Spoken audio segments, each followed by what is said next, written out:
go, baby. Are we both doing it? Yeah? Alright, cool. You want me to do the intro? You can do it this time. Are we doing the super fit? Oh, what are we intro? What is the intro? Just welcome back, baby. We're here. Welcome back to the Best Fit Couple podcast ever. And in this episode, we're going to talk about, what did I have written down today? Managing fitness and health goals as a couple.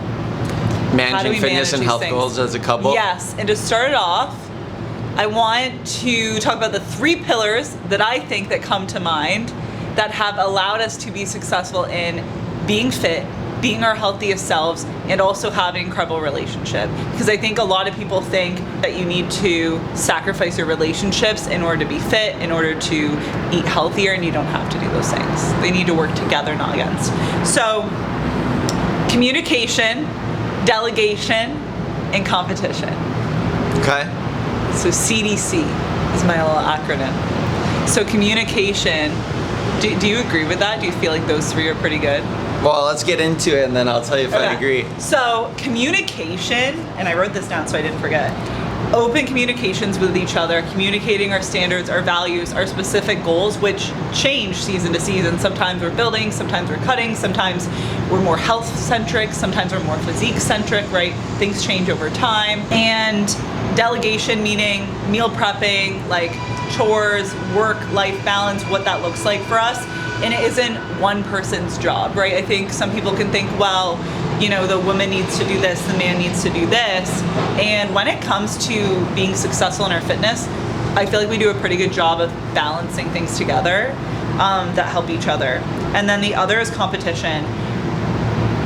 I think this doesn't work for everyone, but I definitely think it works for us because we both were athletes growing up, and so we know what friendly competition looks like. There's a very thin line between healthy competition and unhealthy competition, right? So I know for us it's been like our step goal, or going for walks together, or like giving each other a hard time if one of us is not feeling as amazing in the gym. It's like, hey, you got this, like, or you got to step it up. Like we're more playful with each other, but competition absolutely helps us level up. So communication, delegation, competition.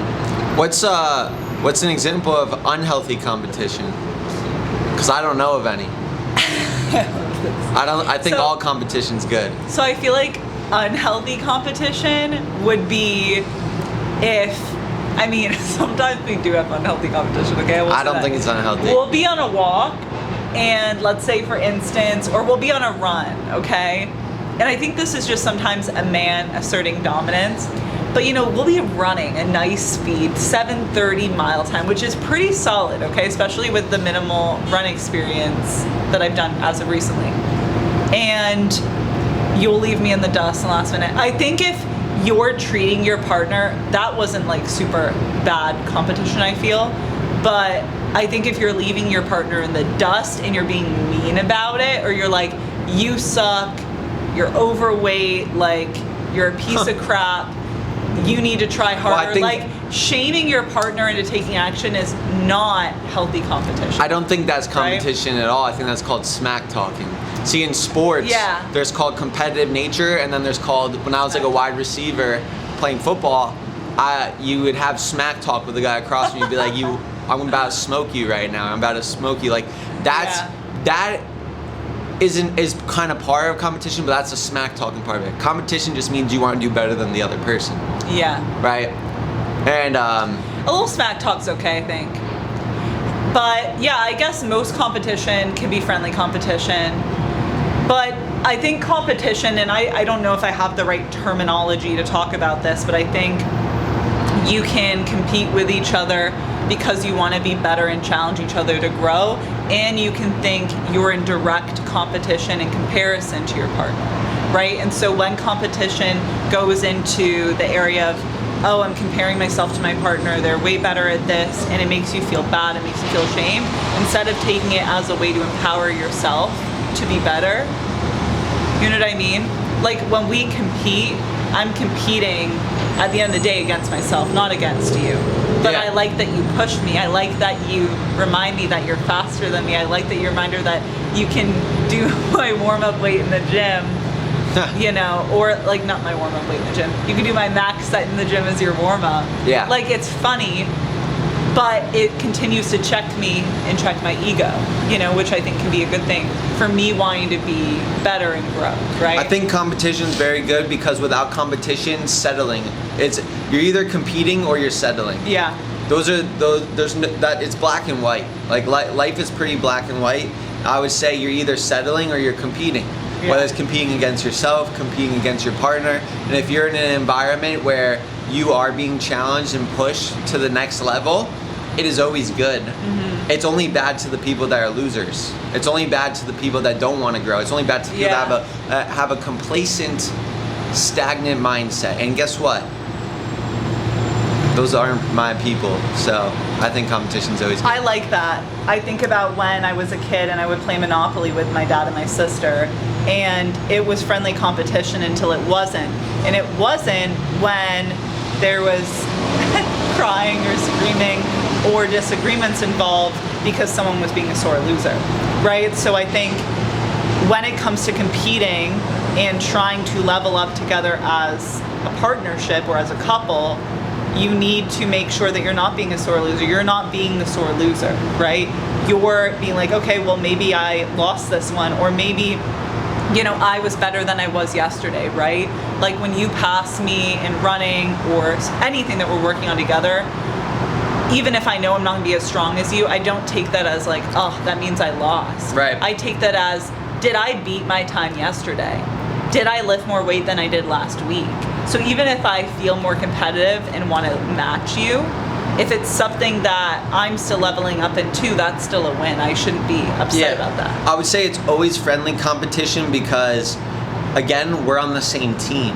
Yeah. We're not competing as in you're my opponent. We're competing as in, for example, when you played volleyball, or I'll just speak for me, when I played football, there's people on my team, but we're competing for the same position. Am I going to hate them? Am I going to play dirty against them? No. As a team, we're here to win. As a team, whether I'm in the game or you're in the game. I love that. We're here to win. And so, but there's still the competition. So that's why it's friendly competition, not negative competition. I think that was such a good way of putting it, because that definitely, I couldn't find the words when I was talking about it, but I think that's the biggest thing. All competition can be friendly competition, but you're on the same team. You're not competing for the same exact position at the same exact thing. Because we're here with the same mission in life, and it's to live our best life together, right? Yeah.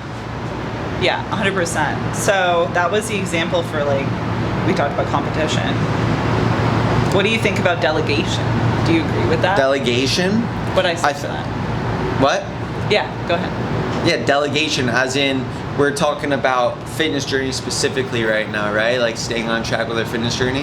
Yeah, together as a couple. Yeah. Well, I think delegation is important.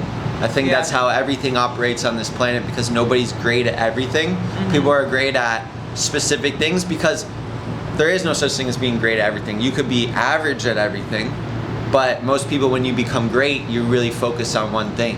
That's what greatness is when you are willing to sacrifice other things to be really good at something. And that's the importance, is I want to be the best at what I do and you can be the best at what you do, and then when we come together, that's how we're the best together.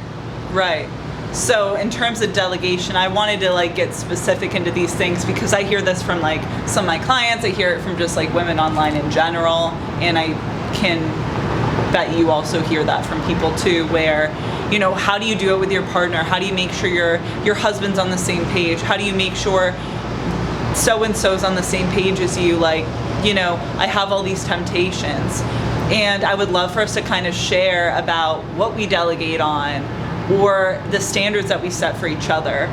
Like one thing that we do delegate to is meal prepping or grocery shopping, right? To figure out, for me particularly, like we meal prep or plan a lot of our meals and things together, but I'm the one that will like more prep the food so that we can free up time for other things that you are better at, right? So I think having different things that you focus in on as a couple. I think there's this misconception that everything needs to be 50-50, where they need to do half the meal prep, you half the meal prep, everyone is out for themselves. And what you realize in a couple, you want a healthy relationship, is some people are better at other things, some people enjoy other things. Like, it's my love language to make things for you. And 100%. So I don't mind doing more of the meal prep during the week, as long as we plan and you focus more on the shopping, right? Or ordering. Well, communication is key. I would say communication and delegation are pretty close to the same thing. Yeah. And I would say that when we first started living together, we sat down and actually created a contract together about who's gonna do what. And I would say the best thing that you can start off with, is there anything you really hate to do? Is there anything you really love doing? And if you really love to do something, do it.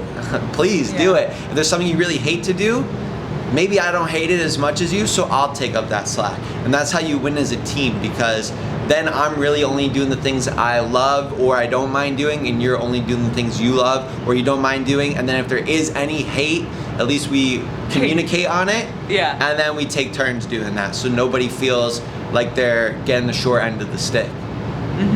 Absolutely. I remember that was really important, because I remember the first few weeks that we lived together, we hadn't really set those intentions yet.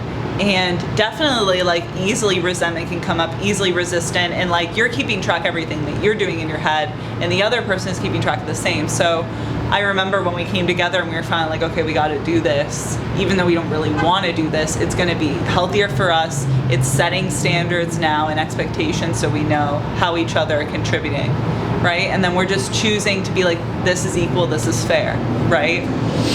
So I love that.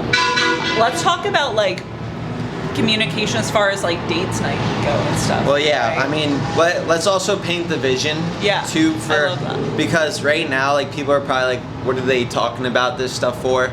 The reality is we are both fitness coaches. We see it all the time. All right, this is what happens to a lot of people, and this happened to me in my first relationship. Is you get in a relationship, right? Fitness journey is easy when you're by yourself.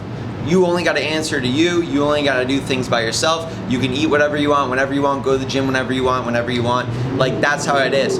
Once you get in a relationship, some people start making sacrifices. So a lot of people call it relationship weight. There's no such thing as relationship weight. It's called you just lowered your standards. Yeah. You lowered the standards that you had to acquire the relationship. Your partner decided to pick a relationship with you because you operated a certain way. You don't lower your standards. So we're here to teach everybody how to raise their standards when they get in a relationship rather than lower them. Exactly. So they don't gain the relationship weight.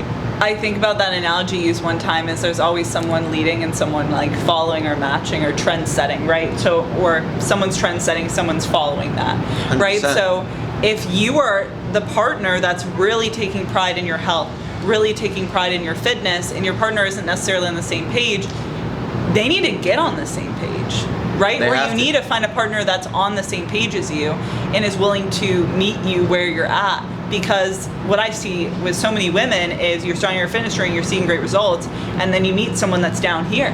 And then you're like going down here and then you lose your progress. It's like, there's nothing wrong with you. It's not the relationship what you're talking about. It's the standard that this person wasn't matching you at. So it's either instead of, deciding, oh, I'm gonna bring myself down here, wait for someone that's at your level or around your level, or someone that maybe is here but like is matching you there, right? I think that's really important. And since day one, I remember when we first met, that's something that honestly, Kevin was like here and I feel like I was here. And so what I decided to do, yeah, right. And what I did was I was like, boom, I'm here. And it's funny, we didn't even have to have a conversation. You know what happened? Kevin set the standard. He was going to the gym 6 days a week. He was waking up extra early or staying up late because he was working his butt off. He was in school full time. And I had a little bit more of a relaxed schedule. I was in school full time and I was also working, but this man was working a lot harder than me at a lot of things, and he had a lot less free time than me. And I was like, I'm only going to the gym 3 or 4 times a week when I was during the school year. You know what I did? Boom, immediately, I didn't even tell Kevin. I was like, yep, I'm going to the gym 6 days a week too. And I was like, I was still going 3 or 4, but I decided after that day I said it to him, I now have this new identity of holding myself to a higher standard, because that's what you deserve, and that's what I get to have in a part of my life being in someone that wants to grow all the time. Because if you can't match them, you don't actually receive what you can receive from that partner, right? If I wasn't willing to match you or meet you, I wouldn't be able to continue to grow and evolve with you to have all those benefits that we have together. Yeah, we wouldn't be dating each other. I would say the most important thing, the most important decision you will ever make in life is who is your partner going to be, because you spend a lot of time with them. Yeah. They're the person you spend the most amount of time with. And I would say with your partner, no matter whether you guys are geographically close to each other or not, there's a rope attached to each other, right? And the rope is only so long. Yeah. And we're gonna wait a second, that was really loud. The rope is only so long, and so once the rope gets stretched, which it has some stretch in it, it will either snap or the people will come closer together. Right. And so you gotta ask yourself, does the person lower down or does the other person raise up? Right. And if both people are stubborn, one person won't go down or the other person won't go up, guess what? It snaps, relationship ends, which is why resentment sets in relationships. People get insecure in relationships. All these things happen. But this is the commitment we made to each other. Yeah. Is, hey, if I decide to flip the switch and go 100 miles an hour and transform my identity and grow, are you gonna have those same standards? Yeah. And the answer is yes. Exactly. Which is why we're still here, because when we first started dating 7 years ago, we've grown a lot since then. And I think the biggest thing that I'm taking away from what you're saying too is the communication and not being afraid of the other person not being on the same page. Like, oh, I don't want to like commit fully to this because that person hasn't been doing that, or that person hasn't been setting that standard.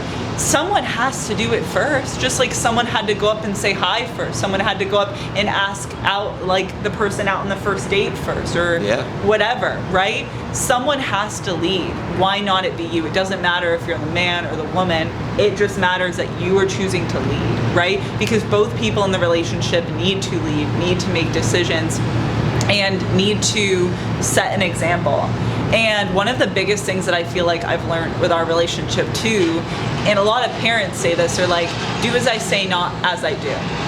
And communication, I feel like a lot of couples can look at it and be like, and I used to think about this, it was telling my significant other what to do. You need to take out the garbage. You need to do the dishes. You need to go to the gym with me. Like, don't you care about me? Don't you care about progress? Don't you care about me feeling confident in me? And it was constantly like, kind of about me, and complaining and nagging. And let's be real, it doesn't matter if you're a man or a woman, no one likes to be nagged. No one likes to be begged to do stuff. It actually repels. Like, if you were to nag me about taking the garbage out, like, I don't want to take the garbage out. Like, screw you, I'm not taking the garbage out, right? Yeah. But nobody wants to be told what to do. But when you come and you collaborate together and you're like, these are the standards, these are the rule book or whatever that we're gonna follow as a couple that we both compromised on, decided on, right? Then it's so much easier because it's not coming from a place of nagging the partner, right? And I feel like one of the biggest things that I've learned too is we'll have questions we ask each other. I'm like, I feel like that I personally haven't been showing up as, I'm just giving a random example, I definitely feel like I'm showing up in this, but I feel like I haven't been showing up as much in my meal prep, and I feel like I haven't been as diligent with this. What do you think about that? And then your partner is here being open and giving you, one, great feedback, and two, I'm not just asking because I need Kevin's opinion. I'm asking you because I want you to give me your thoughts. And that has an open opportunity for you to share how you're feeling. Like, oh yeah, you know what? Honestly, I love that you shared that about your life and perspective, because I've been slacking on that. So instead of saying to your partner, you've been slacking, you've been sitting on the couch eating potato chips every night, like, you're a loser. Like, I'm trying to be a winner over here, or whatever you would say to them, right? Instead, you're opening up, being vulnerable with where you're at, and now they're able to open communicate with you about where they're at. Boom, now you create a plan together so you both can win. Instead of you being the nagger and the other people, the person being the victim. Yeah. You gotta have standards and you can't break them. Absolutely. And that's the moral, because in all my relationships before we met, I always lowered my standards or changed my standards because I didn't know who I was. I think it's key in a relationship to know who you are, be concrete in that, and do not bend or break for anybody else, especially your partner, because a lot of people say, oh, you got to give and take, compromise, give and take. There is no compromising. It's called, we're both on the same page. We're both getting to the next level. And if you don't want to get to the next level with me, then we're not meant for each other, and that's fine. Maybe I'm still attracted to you, maybe I still love certain qualities about you, but when you signed up and we signed the contract with each other, and you sign the contract every single day, you gotta re-sign it, it's like, we are going up here and you're either coming or you're not. And that's the reality. I feel like too many people compromise in relationships. We talk about things, but we share the same values and standards. And if you feel every time you're trying to reach a goal, you have to ask your partner for permission. Every time you want to go after something in life or change your career, whatever, that you need to ask your other partner for permission, or you need to compromise, maybe you picked the wrong person, right? And if you're not okay with those standards being lowered, like if your standards are being lowered, you shouldn't be okay with that, right? I think too many people think, well, this is just part of being a relationship. I have to compromise on this, but you don't. Nope, you don't need to compromise if you both have the same goals. Yeah. And like, it's not like, oh, one person wants to lose fat, one person wants to build muscle, or one person, wants to do this with their career, the other person, like, you don't need to have the same career, you don't need to have the same goals. The moral of the story is you either have a growth mindset or you have a stagnant, decaying mindset. Yeah. And so you can't have opposing mindsets about anything. It makes me think back to this video that we made years ago. It was like on one of our stories on Instagram, where it was like when your girlfriend's bulking to build muscle and your boyfriend's cutting. And I remember I was on your back and you were getting your steps in a field, and it was just funny, right? Like, that's not like realistic, but it's a fact of the matter is you can have different goals, and one person's just both people don't have to be doing the same goal, right? Like you said, you can understand each other's goals are different, honor and respect that without compromising and changing yours. Yeah. Just because I want to build muscle and you want to cut, or just because this person's focused on healing their gut and the other person's focused on their testosterone levels, doesn't mean that we can't understand each other or respect each other's 100%. Decisions. Well, let me tell you something, right? You want to know the biggest mistake people make in relationships when it comes to fitness? Tell me, what do you think? This is what they do. They say, hey, I'm gonna take care of you as long as you take care of me. That's called teamwork, right? That's not called teamwork. That actually will destroy a relationship faster than anything, because one person will resent the other. That makes absolutely no sense. What? That whole idea makes absolutely no sense. No. So this is what you need to do instead, right? And that's what I used to think that I had to do in relationships. But then you're bending, you're breaking your morals, you're not being true to you, right? You're not authentically you. And when you're not authentically you, you're not truly you. And your partner doesn't want the fake version of you. They want the authentic version of you. They want the name brand version of you. So what you do with your partner is you don't say, oh, I'll take care of you as long as you take care of me. You say, I'll take care of me for you as long as you commit to take care of you for me. And that's the difference right there. Is I want you to wake up and be the best dang version of you, no matter what that looks like for you. And I'm gonna wake up and be the best dang version of me, no matter what that looks for me. And when we come together, we actually get the true authentic version of us. And the mistake most people make in relationships is they settle, or they'll compromise, they'll look in the mirror the next morning, they'll lose the spark. They'll lose that little bit of themselves slowly, because they become their partner. You don't want to become your partner, you're you. Your partner fell in love with you. And so when you start to lose the authentic version of you and you don't recognize yourself anymore, well, you can't love yourself. And if you can't love yourself, how are you gonna love your partner? Yeah, I think it can either you become your partner or you're worried. You're worried and so invested in your partner and what they're doing that you end up controlling them and they end up resenting you, right? If I were to boss you around all day long, right? Or if I were to be, oh, I need to take care of Kevin. I need to make sure I'm doing all these things. You know what that is? That's called mothering. It's also called avoiding your own responsibilities. Absolutely. One, it can be active avoidance, like you're saying. And two, you're not trying to parent your partner. You're trying to lead through example in your own life, in your own self, in your own self-development, that partner is matching you, because they're an adult. You're not here to teach your partner how to act. You're not there to just comfort them. You're not there to, coddle them. Yeah. You're there to challenge them. You're there to make them step up.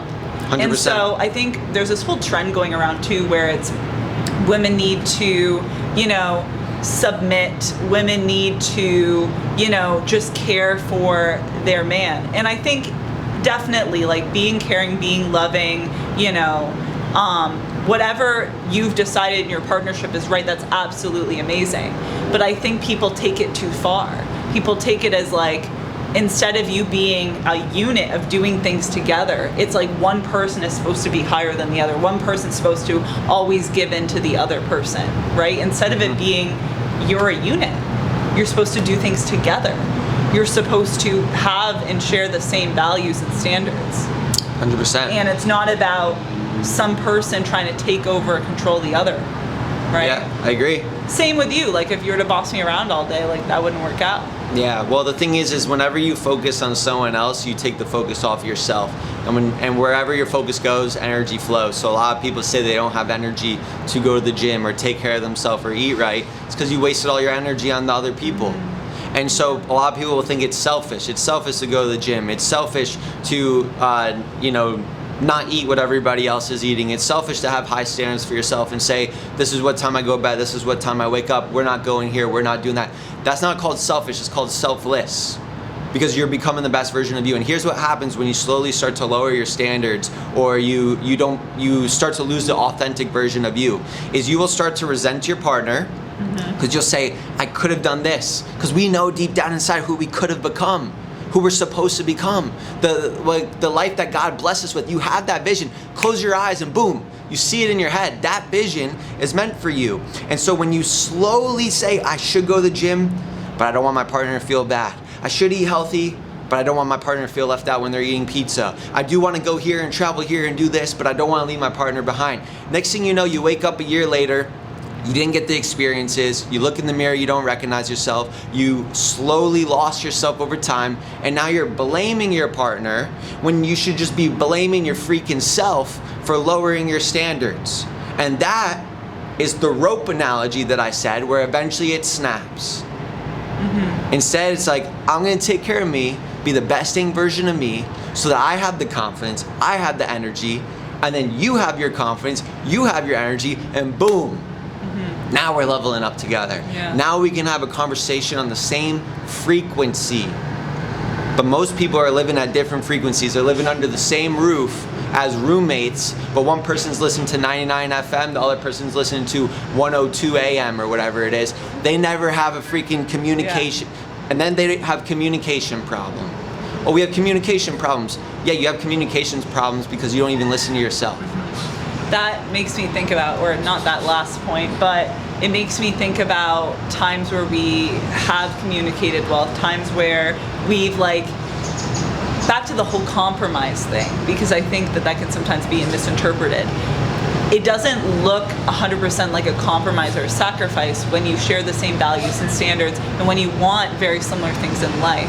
You want to have a growth mindset, not fixed. One example I can think about is, I personally really wanted to move out of Connecticut because I wanted us to experience more rapid growth. I wanted to be uncomfortable. I wanted to push our boundaries for ourselves. I wanted us to be more challenged and have more time to focus in on us together.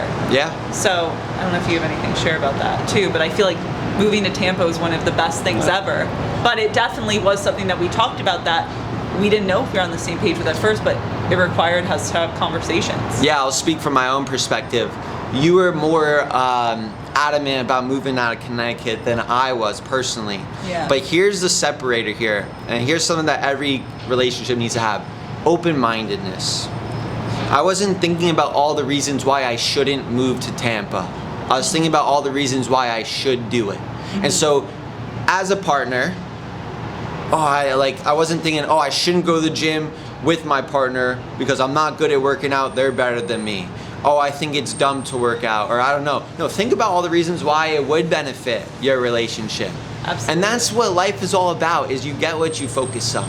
And so every single thing I'm gonna think about, what's the benefit that I'm getting out of this? And if you could think of about one benefit, it will outweigh every reason why you shouldn't do it. And you have no resentment when the focus is taken off of what am I losing, what am I sacrificing for this person, even if I do love them. Instead of, like, if you were to say tomorrow, I want to go work in Europe, or I want to go do XYZ, instead of thinking, oh no, that's going to ruin my life, I'd be like, wait, how can I win here too? 100%. How can I see this as an opportunity?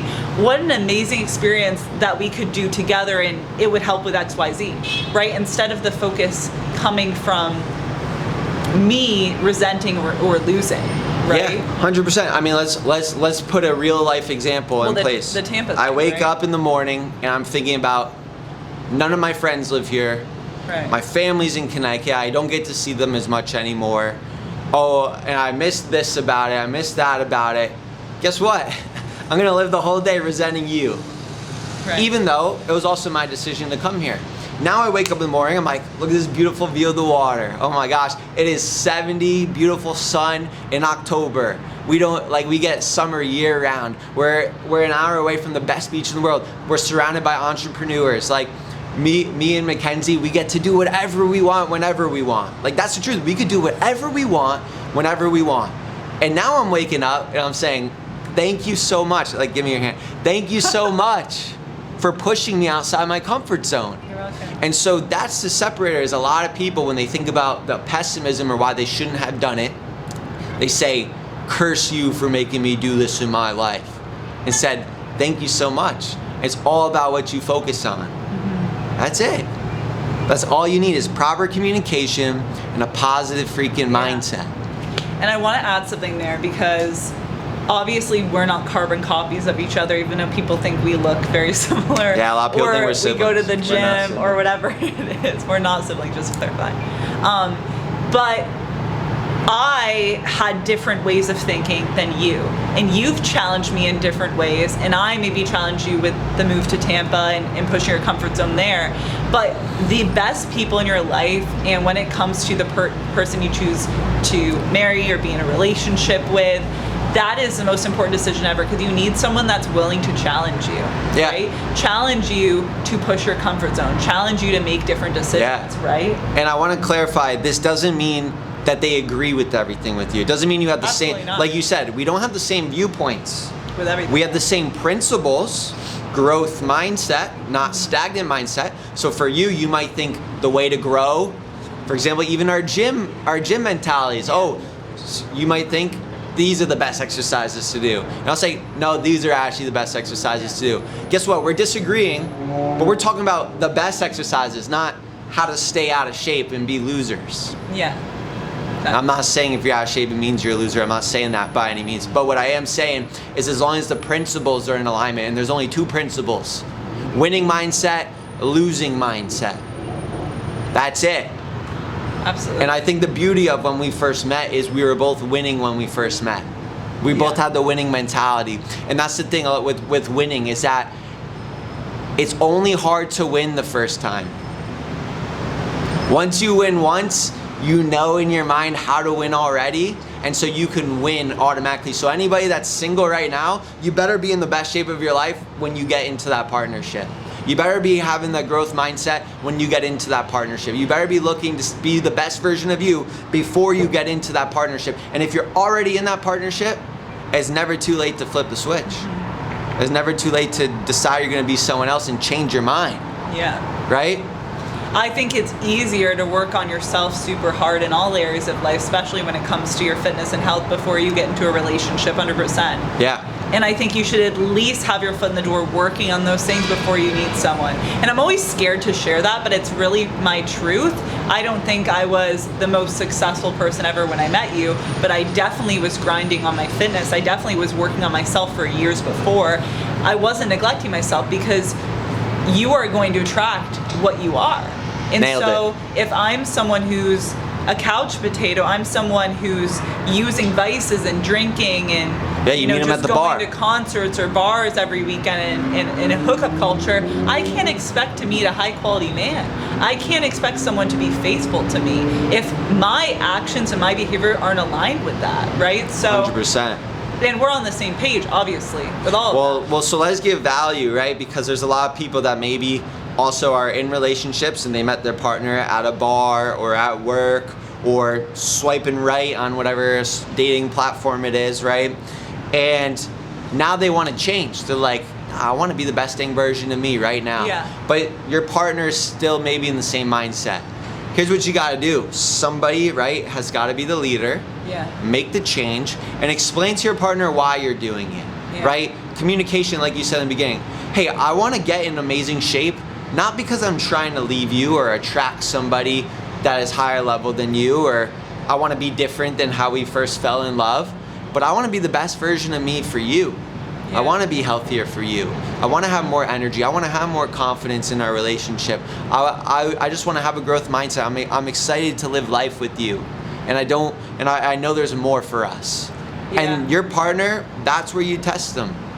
I feel like you don't even have to say the first part. I don't know if you meant that, like, to share with your partner, but I don't think you have to tell them, I'm not trying to leave you by bettering myself, because that goes unsaid. And if they think that you're trying to do that, that's their insecurity projecting onto you, and that's not your problem. But that's what I'm saying. But if the other partner's also going to the gym, they won't have that insecurity. Right. But if you just lead with why you're doing something, like you said, I feel like that's all you need to say. Yeah. And it's not your job. Like, if you get offended by something I say, obviously if I'm being mean, like, yeah, it's my responsibility, but like, it's not my job to make you not offended. Like, if you get offended by something that I'm doing to better myself, that's on you. It's how the receiver interpreted it. Yeah. Yeah, 100%. And we say that to each other all the time when we say things. We're like, we never get offended by each other. We just know that that's your perspective. Or I don't get offended. It's impossible to offend me. Why is it impossible to offend me? Because I know who I am and I'm not willing to bend my standards. Absolutely not. The only people that get offended are the people that don't know who they are, or they're willing to shift their standards around. Yeah. If you are so concrete about your morals and who you are and you're authentically living you, no hate will ever get to you. I want to add to that too, because a lot of people can say, oh, well, that's inflexible, that's rigid, that's like not a good mindset to have. Yep. Think what you want. But I would rather have a backbone, have standards, the way I operate my life, and attract higher level people into my life that are on the same page, instead of bending over backwards and people pleasing to everyone in my life and never truly reaching my potential or feeling happy or feeling fulfilled or being in my dream relationship because I wasn't willing to realize I don't care what other people think of me. I'm not willing to live my life on what other people think my terms should be on. That's ridiculous. Well, yeah, because here's the thing, fulfillment only comes from within. Yeah. A lot of people look for fulfillment in outside things. A partner, vices, alcohol, TV, distractions. Fulfillment does not come from the outside. It only comes from within. And I believe in God, and God put the Holy Spirit, put a spirit inside of me, and He created us in His image. And guess what? That's up to me to live that way. Live the calling that I received. Live the version of me that I know I'm supposed to be. And nobody could ever say, I'm supposed to eat potato chips right now. I'm supposed to sit on the couch right now. I'm supposed to skip the gym today. I'm supposed to slowly lose myself. Nobody will ever say that. That's why they have these feelings when they wake up in the morning of feeling down. It's because you know you're actively living against where you're trying to find fulfillment. And the problem is people look for fulfillment from the outside. That's why you binge eat food. That's why you stress eat. It's like, no, you find your fulfillment from within, not from the outside. Not from a partner. Since we're talking about relationships, it's not from a partner. Yeah. We could be dating right now, and you could be the best. We are dating. I know, but I'm just giving a hypothetical example. Okay, gotcha. Yeah, no, we're actually not dating right now. No, we could be dating right now, and you could be the best partner to me. Yeah. But if I'm not the best version of me, and I know I'm letting myself down, I won't be able to receive the good energy you're giving me. I won't. Yeah, bye, Felicia. I won't. That's the truth. Yeah, exactly. And that's why I said, you got to work on you. I'm working on me for you, and you're working on you for me. Yeah, and for myself. Well, yeah, for yourself. I feel like that's important. Yeah, you're doing it for your partner, you're also doing it for you. Yeah, we're still going. Okay, cool. Yeah. I thought I heard the beep. I'm just prepared for the beep. Can you put that over there, Brian? All right, so that's a wrap.